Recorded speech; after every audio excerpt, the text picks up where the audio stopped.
India முழுவதும் காசி, ஹரித்வார், சார்தாம்னு சொல்லுவோம்.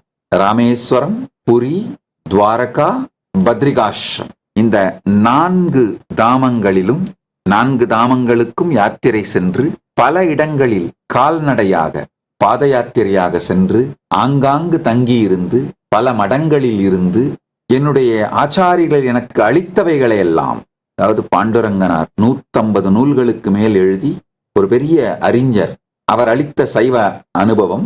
திரு செல்வக்கணபதி அவர்கள் சைவ சமய கலைக்களஞ்சியத்தை தொகுத்த திரு செல்வக்கணபதி அவர்களிடமிருந்தெல்லாம் பெற்ற அறிவு, அனுபவங்கள், இவைகளையெல்லாம் மற்றவர்களுக்கு அளிப்பது மற்றும் அங்கிருந்து நான் கற்றுக்கொள்ள வேண்டியவைகளை கற்றுக்கொள்வது, இவை அனைத்தையும் செய்து இவையெல்லாம் நடக்கும் பொழுதே பரமசிவ பரம்பொருள் என் மூலமாக யாருக்கெல்லாம் இந்த ஞான அனுபவத்தை, அனுபூதிகளை அளித்தாரோ அவர்களெல்லாம் ஒன்றாக சேர்ந்து அவர்கள் எல்லோரும் அளித்த பங்களிப்பினால் இந்த நித்யானந்த சங்கமும் கைலாசா இயக்கமும் தானாகவே உருவாக துவங்கியது.